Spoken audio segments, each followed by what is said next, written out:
Ayun guys, magmumukbang tayo. May stick o tayo, tapos hindi ko alam na chocolate. Kaya binaksa tayo ng pangkera talaga natin. Wag ko ya! So yun pala yung Maoran Falls. Okay, nakita natin na tayong dumaan sa ulan. Kaya lang yan, nagpasa tayo. Binasa tayo ng ating pangkero, yan o. Shoutout sa pangkero natin, napapasta. Alright. Guys, kung nag-subscribe na kayo sa akin, grabe na akong subscribe na ba kayo sa akin? Pag nag-subscribe kayo, pupuntahan ko sa bahay mo. Tapos bibigyan ko kayong iPhone. Pero hindi pa ngayon, bata pa lang ako kasi. Okay, dito na po tayo ngayon. Bata pa lang ako Dito kasi tayo maghihintay sa paglabas. hindi pa ako makakabili. So dito sa likod natin, meron ako nakikita na isang maliit na butas. So sabi ng bangkero, yung lumalabas, yung milyon-milyon na mga paniki. So sana lang nga po magpakita sa atin. At sabi niya, tuwing alas 6 ng gabi, nagpapakita o lumalabas yung sobrang daming paniki dito. So minsan daw mas maaga pa sa alas 6 pag sinuwerte tayo. At yun, ang gandahan habang naghihintay tayo dito, sobrang gandang tanawin yung nakikita natin dito. Sobrang ma-appreciate ko po talaga. So ito yung bangka na nirent natin. Kapag pupunta kayo dito, ganyan din yung gagawin ninyo. Nirent kayo ng bangka at magbabayad kayo ng 600 pesos. Kung mag-stay kayo rito, plus 100. At kung mas matatagalan pa, medyo mas mamahal ang bayad natin. So, tingnan natin kung lalabas ang milyon-milyon na paniki dito sa Piña Blanca, Cagayan. Nagmamakbang ako dito. Tapos nagbablog ako.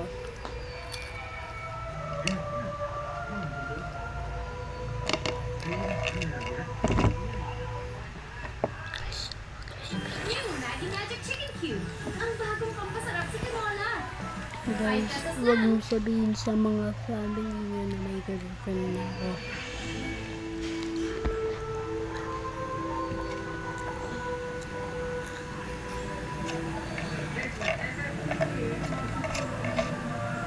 Alright, ito na.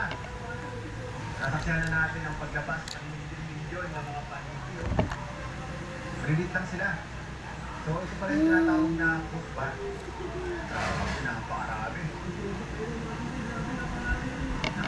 Masarap po ba yun? Maraming paniki. Wow. Solid oh.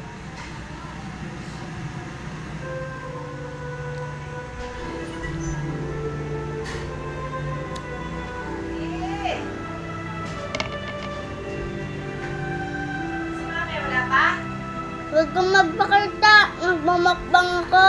Huwag kang kumis. Huwag kang kumis. Nagmamakbang ako. Si Mami dyan, ha? Wala pa. Ba't wala na sarado ng tindahan? Bawi pa lang. Pagkain. Ha? Ha? Baka may binibili pa. Yan na ako na bumili, ha? Sa'yo na pinabili? Oo, ha? Hindi kayo nag-imis, ano? Hindi. Oh, ay teka, takay mo nga ng mga ano, pinapaimis ko yan.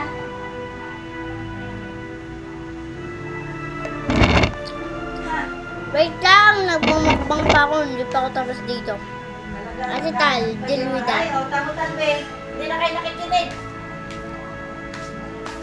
Oh, wala minalas kahit ano. Ang ginawa niyo, ano na likod. Ano ma? Okay, sa wakas. At hindi tayo nabigo. Nasaksihan natin ang milyon-milyon na mga paniki na lumabas doon sa Cueva. Higintay tayo ng kulang isang oras, pero sulit naman. At yun, na lang ang ating first episode. Maraming salamat po sa suporta. At patuloy po tayong iikot sa Pilipinas.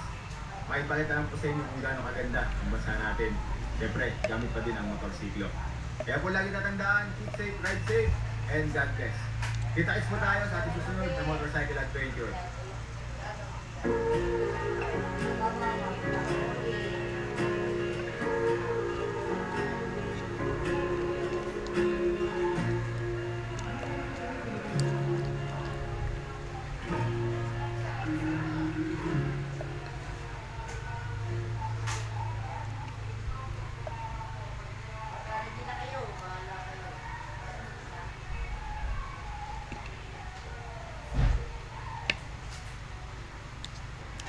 Pagdating sa pagtuklas ng mga likas na yaman ng kalikasan dito sa Pilipinas, ang Bagao Blue Waterfalls and Cave at Lipit Canyon ay isang nakatagong piyas na hindi dapat palampasin na matatagpuan sa munisipalidad ng Bagao, Lalawigan at Cagayan. No problem, Sa pagpunta boy. sa Bagao Blue Waterfalls and Cave at Lipit Canyon ay nangangailangan ng kaunting pakikipagsapalaran. Gayunpaman, talagang sulit ang paglalakbay kapag nasaksihan mo ang Ate Tal! gandahan. Bilisan mo, may ginagawa ba ako dito eh? Kaya sa video ito, sa ating episode 2, Sorry guys. ng ginagawang pag-ikot sa probinsya ng Cagayan, ay magmotor tayo mula sa bahay ng Piña Blanca at dadaan sa mga scenic road patungo sa bahay ng Bagao, Cagayan. Upang Ate Tal, bisitahin bilisan mo, ang mga may likas na yaman nito, nagbablock ang Blue ba ako? Waterfalls and Cave at Lipit Canyon.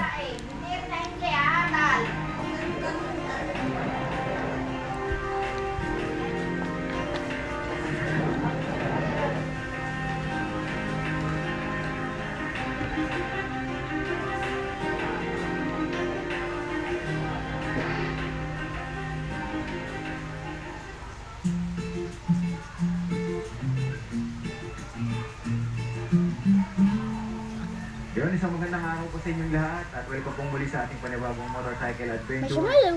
Ngayon po ang pagpapatuloy ng ating episode 2 Pepe. ating ginagawang paglalakbay dito po sa probinsya ng Cagayan. Andito pa rin po tayo sa bahay ng Peña Blanca at dumaan muna po kami sa isang restaurant dito, Wilker's Dine and Cafeteria para po mag-almusal bago tayo magsimula sa ating gagawing paglalakbay. sabihin mo? Matungo naman po sa Sabi mo, thank you Bagao, Ninang Cagayan. Mar. Thank you Tita Mar. Tito Arvin. pagkain nila. Bin mo yun ha? Gusto kong tikman Ito yung na. Oya. Sabi nila, ito Pati daw ay Tita parang Mar, nilagang Tita kalabaw. Mar. Okay, kain muna tayo bago tayo Game. mag-adventure. Dali, okay na? Ito ang Laoya, isa sa mga local delicacies. Thank you, Tita Mar. na Thank you, matitikman Tita rin sa Robin. probinsya ng Cagayan. Ayusin mo, dali nag-send, go. Isang Thank sinabawang you, Tita ulam na Mar. gawa sa Thank you, karne, Tita buto-buto, Robin. at laman loob ng kalabaw at hinaluan ng mga pampalasa. Katulad rin ng pangkaraniwang bulalo. Bukod sa pansit batil patong, na kanilang pagkain sa probinsya ng Cagayan, dapat mo din matikman ang mainit at maninamnam na sabaw ng Laoya. Okay, nakakain na tayo. At ngayon, pupunta na tayo sa bahay ng Bagao para puntahan naman itong Bagao Blue Waterfalls and Cave. So mula dito, gabiyahin tayo ng isang oras at kalahati. Medyo malayo-layo din to. Nasa 59 kilometers na magiging biyahe natin. At ngayon, masama ang panahon. Umaambon. Sana pagbigyan pa rin tayo ng magandang panahon para mas maipakita natin sa inyo ng mas maayos yung Bagao Blue Waterfalls and Cave. Okay, tara. Ayos din yung mga kabunduan na makikita nyo rito. Yan, pag narecho nyo yan, yun yung papuntang Galo Cave. Pero dahil pag tayo ng Hindi na ako makakalik dito makaupo. tayo sa kaliwa. Ayun, guys. Ayan. Dito tayo Bunalit dito. ako. Alright. Asan ba sila, mami, ma'am? Ang dami rin tayo Wala pa. ng mais dito sa gilid ng kalsada.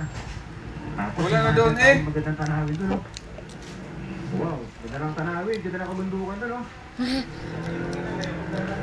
Ito yung kabundukan na nasabi ko sa inyo na makikita nyo rito. Punong-puno ng pananim na mais. Makaroni. Lamig sa mata. Luntian.